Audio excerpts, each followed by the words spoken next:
So you've been given a multi-day surveillance mission. What all are you going to pack and take with you? Let's talk about it.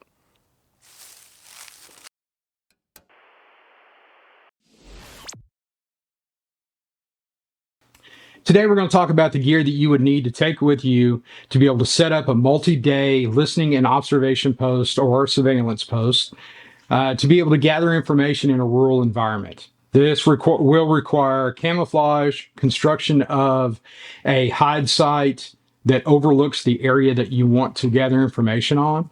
We're going to be talking about communications and basically what all are you going to need for 3 days worth of being hidden in the woods while you're watching somebody and not be detected. One of the things that you want to think about are several different lines of gear. Because the gear choices on this is going to be so vast, I'm going to cover what I use, but I'm also going to break it up into 3 different videos. This will be the first of the 3.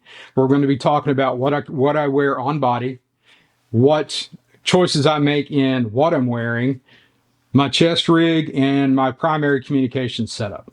So we're going to talk a little bit about that in this video.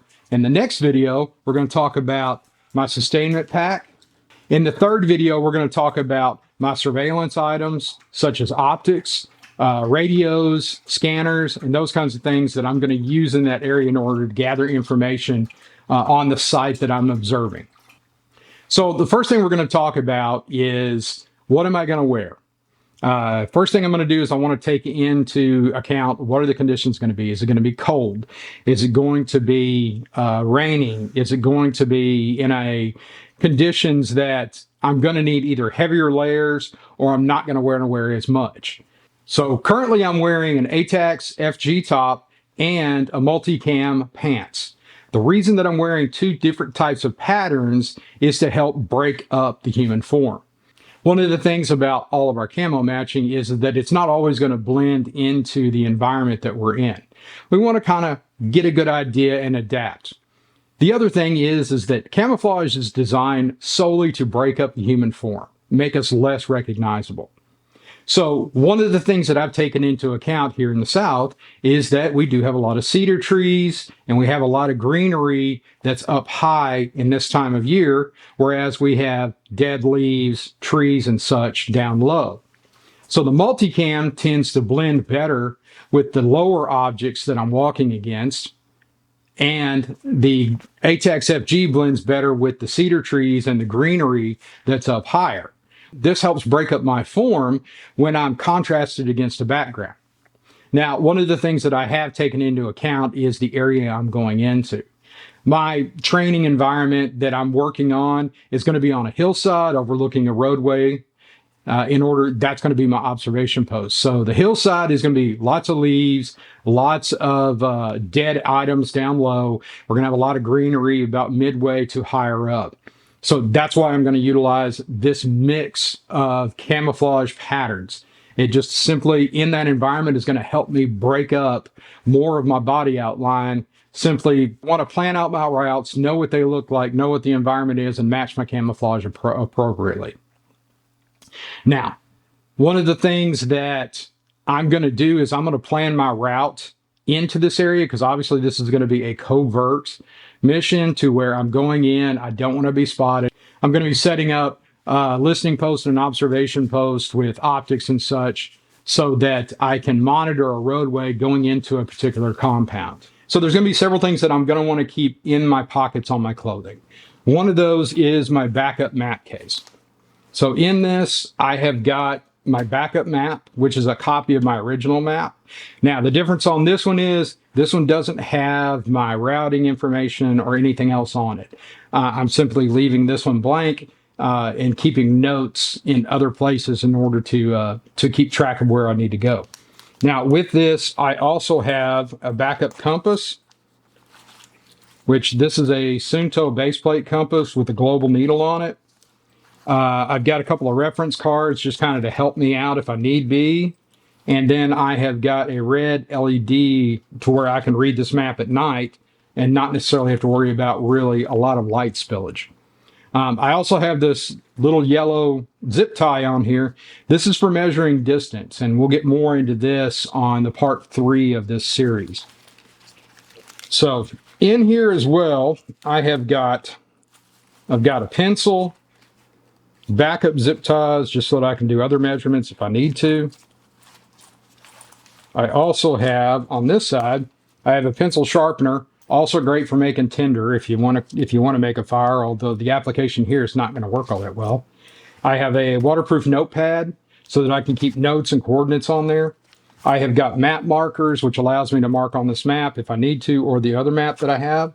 And then I have more reference cards, which basically bring you into, how to do ground to air signals. I've got my basically being able to do a sector sketch. What all I need to remember to have in it. My lace, pace, and spot reports. And then, of course, my pace counting reference. So all of these cards are available in our Etsy store. I do make those so that if you are interested in having some for yourself to just have those kinds of references or a set of them, be sure to let us know. All right, moving into what I would have in my pockets. So I've got in my left pocket, I have my little mini survival EDC kit. I've reviewed this before, kind of showing y'all what all was in it, and I've done a little bit of updating with it. So it's got some updated things. Batteries have been changed. It is ready to go. I'm not going to touch on what's all in this because I've already done it on another video. So this is going to be important to have because that is kind of my backup essential, just in case anything else I need. In my right shoulder pocket, because I want to keep it up high and try to keep it as dry as possible, is my backup battery. This is a charging bank. It is supposed to be waterproof, but you never really trust all of those. But this is a 15,000 milliamp battery, which will allow me to recharge all of the equipment that I have. I also have a solar panel, but we'll get into that when we break into the pack. One of the other things that we want to focus on too is good footwear and ankle support. I know that I'm going to be coming in some hilly terrain, so I want to make sure that I actually have some good footwear. So I need some good hiking boots, military boots, combat boots, whatever you want to use. Just make sure you've got some good ankle support because you're carrying extra weight and you're walking at weird angles. You don't want to fold an ankle over because then your mission's completely over. So get some good boots. Rifle that I'm going to take with me for this mission is going to be set up basically so I have another optic. This is an LVPO from Primary Arms. It's mounted on a PSA Saber rifle with a 16-inch barrel.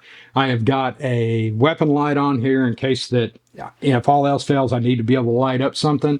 A bipod so that I have a good stable platform and it's ready to go. And then, of course, a 20-round mag, which keeps me a little bit lower profile. This is what I'll be carrying with me to kind of help me with the observation, utilizing this optic along with my primary optic. Moving on to the chest rig and communication setup.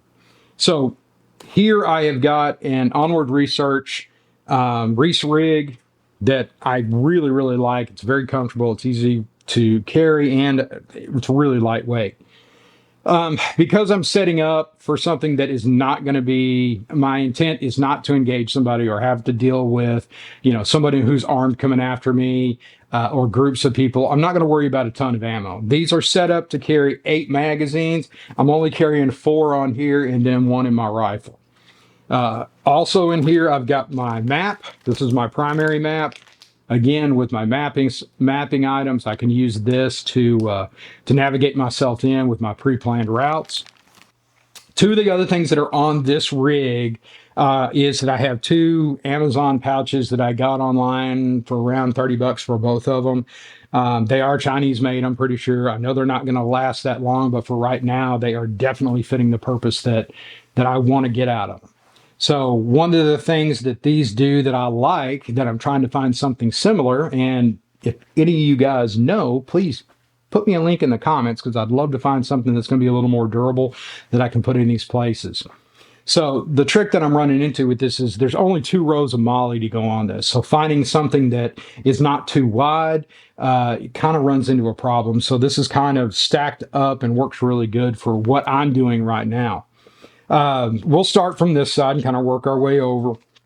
On this side, I've got my radio, which is my primary radio. This is the Baofane that I have shown in previous videos. This is the DM32 digital.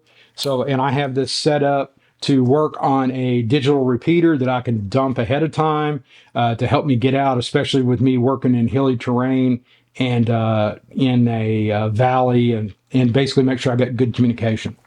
The other thing I've got is, if you see back here, I've got a smaller antenna. This is actually my Meshtastic node. This allows me to run ATAC and connect up with the other person that's with me, and through that same repeater that I've dumped on top of a hill or up in a tree or whatever. That's going to help me keep moving data back and forth between me and whoever I'm sending the information to. That allows us to have that real-time data utilized through the ATAC app. In this pouch back here, I have got my compass, my primary compass with my reference cards, and this is just a simple military lensatic compass. It does have the tritium in it, which honestly, I've had this thing probably for 10 to 12 years and used it multiple times. And the tritium's starting to go out on it, so I definitely have got to get me a newer one. But tried and true, they work great. If you know how to use one, you never forget, and they work awesome. So also I have the same reference cards that I had in my backup kit. This is my pace, lace, and spot report. Just kind of remind me what all I need to put in it when I do call in. Inside this pocket, I have got my Android phone, which this one is de-googled and set up with ATAC to work through my Meshtastic. Now, I still haven't figured out a way that I can hardline these, so I am still running Bluetooth, which is something that is detectable, so you want to be very careful. Most people out there, the types of people that I'm going to be doing observation on, they're most likely not going to have the technology that is required to be able to track down a Bluetooth. Bluetooth is short range, so it kind of is one of those that, yeah, they can find you with it, but they're going to have to be close to start. So it is one of the things that I'll carry in here. I also have my backup magazines for my backup pistol. As I'm moving over, I've got my hand mic, I've got a whip antenna, and as you can tell over here, I have got my earwig. So we'll keep moving this way. I got one magazine. I have got my utility survival knife, which this is an SE4. Probably one of the best survival knives on the market. I love this thing. I've used it forever. One of my favorite knives. Obviously, I showed you a minute ago my maps. I've got another magazine case. These over here are my pace counting beads. We do make these, and of course sell these on Etsy as well. I get bored, so I make lots of stuff. I have got these little skull heads, which are very easy to feel. I like the larger ones just because I can feel them in my hands, even with gloves on. Pace counting is basically where I'm taking my ability to count off what the distance is that I've gone, how far I've gone.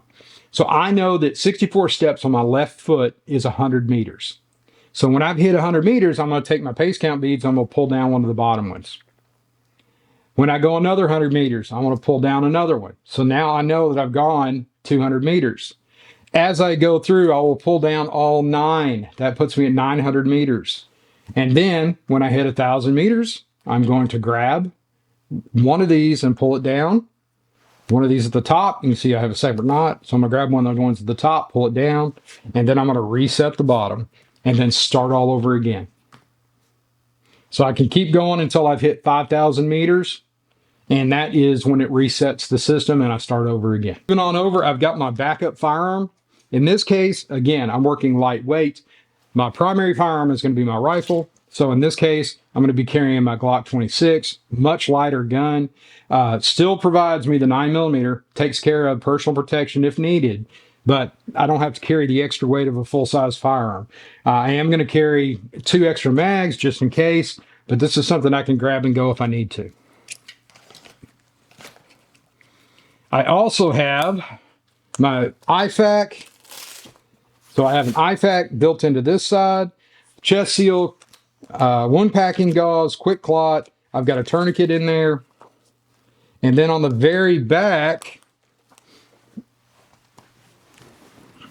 of this here, I have got a drag strap just in case.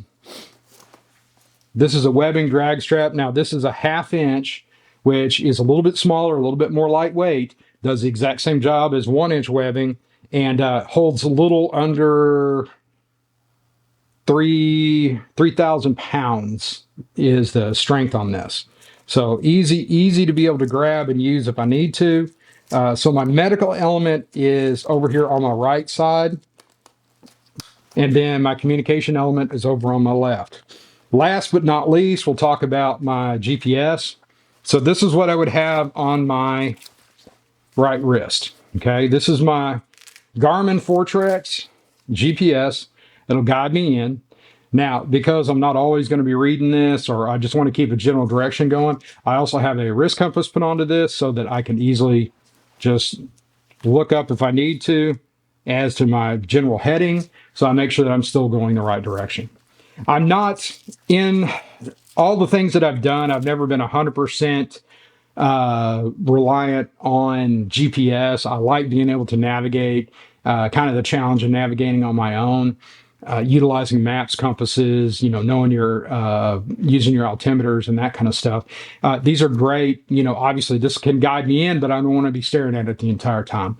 I want to be able to utilize this to make sure I'm on the right track, I'm in the right area, and how much distance I've covered. And then I want to be able to use this simple compass right here to be able to just keep me on that bearing as I'm going in. So between this compass and my pace speeds, I should be able to walk right into where I need to go without any issues and not constantly having to pay attention to my GPS. One of the things that I've always found that is if your head is constantly down in either ATAX or your GPS, you're not paying attention to what's going on around you. Being able to do just a basic heading and utilizing something you can quickly reference and look at, just like when it's on my wrist, I can quickly look at this and be like, all right, I'm still on the right heading, and basically keep taking myself in. So great way to be able to kind of navigate yourself around. Always have to have a backup because batteries go dead, electronics fail. I've always subscribed to the adage of that 2 is 1 and 1 is none. So you will see several backups in this system in all the gear and equipment that I have. All right, so let's talk a little bit about headwear and facewear. You can wear something like this that is going to help keep you warm, either spandex or a buff or some sort of gaiter that is camouflaged. When it's in the summer, in the hotter seasons, you do the face paint. I like the face paint no matter what, mainly because it doesn't matter what I'm looking at or I'm looking out at, it's going to help conceal me. Because one of the things that is most recognizable about a human is the shape of our head and the roundness of our face. Also, a lot of the camos that you'll put on you will also provide some sort of UV protection sunscreen. So basically, that's going to kind of help you prevent you from getting burned, even being out in that type of environment, especially if it's in the summer. Looking at it from here, UV Pro hat, it's got the great little bendable brim. It's got some wiring that kind of help you be able to mold it how you want. So one of the things that we want to do to help break up that most recognizable outline of a human of being the head and shoulders is we want to try to use some scrim if we need to. You can use weeds, natural vegetation, basically kind of gilly yourself up like a sniper would, or you can use some scrim or a combination of the two. So I've got several different kinds of scrim, mainly because that way I know what kind of environment I'm going to be in. Once I get there or I've already observed the environment, I can match what I need to. So in this, I've got a woodland camo. I have got standard multicam, which is the brown dominant. I have got the green dominant multicam, which is the multicam jungle. I have got, again, just a standard green colored that's just a plain OD green, which is great. It's got a lot of little strings on it, kind of looks really good. And then of course I get another green dominant multicam. So I've got plenty of scrim that I can work off of if I need to. I've also got a backup backpack scrim, which is very handy to have. Now, just because this is a backpack scrim that's helping conceal my backpack, that doesn't mean that that's all that I can use it for. One of the things about one of the things about one of these backpack scrims is this works really well as a hood. If I am looking out for my observation post, I have now kind of scrimmed up my head, even with just a regular hat. I can look out. I'm breaking up that outline to where you can't really see that head shoulder silhouette. So I can get multiple uses out of carrying a scrim on my backpack. Now, my backpack should be tucked into the shelter, so I can take that scrim off. I can use this for camouflage in itself. So handy to have. Extra uses is great because when it comes to carrying lots of weight, ounces turn into pounds, pounds turn into pain, and pain ruins your mission. So you want to make sure that, you try to you're only taking what you need, and that's it. One of the other things I want to talk about also is hydration. So in the summer, spring, and fall, I will use a Camelback with a drinking tube, which is what I have over here. Turn him around here. So that's my Camelback with my drinking tube right here. That goes into my pack in the back. One of the disadvantages of those is you want to make sure they're very well sealed up. When they're not sealed up, of course, it'll leak all over your gear. That's one of the things you don't want to happen. So this is something I'll be drinking out of. I can carry 2 liters on my back. And then I have a bladder back there as well that can carry an additional liter of water. That's 3 liters over several days. So one of the things that I can keep with me on there. Now, if I'm going into colder weather, first off, the bottles, I'm going to be carrying 2 Nalgene bottles in my pack. And those 2 Nalgene bottles will be upside down because water freezes from the top down. So I'll keep them upside down in my pack so that I always have access to them. So one of the things that, if it is cold, that I'm going to switch to is this is the Core Performance ice flasks. I like these because I can put this on the underside of my gear, and this places these up against my body. While these are up against my body, they're going to maintain their warmth. They're going to keep them from freezing. It works great. This is 500 milliliters, so that's 1,000 milliliters between the 2 of them. But this is what I'll end up carrying my water in, my ready water, the water I'm going to be drinking. So again, all this is basically it's set up to where I can take these little Velcro pieces. I can put this on my plate carrier if I want. I can put this on this chest rig. But once I snap these in, this puts them down nice and low and up against my body, which basically keeps these from freezing up on me. So this allows me to have drinkable water even in really, really harsh conditions. So that's it for this video. This is part 1 of 3. We'll have a second video which covers the pack and its contents. Remember that you don't want to overpack, okay? You have lots of room to put stuff. Doesn't mean you have to fill everything to the brim. I can tell you right now, for what I am considering to be a 3-day mission, this thing is packed to the gills. This has everything that I'm going to need for 3 days, and I don't have a ton of extra room with it.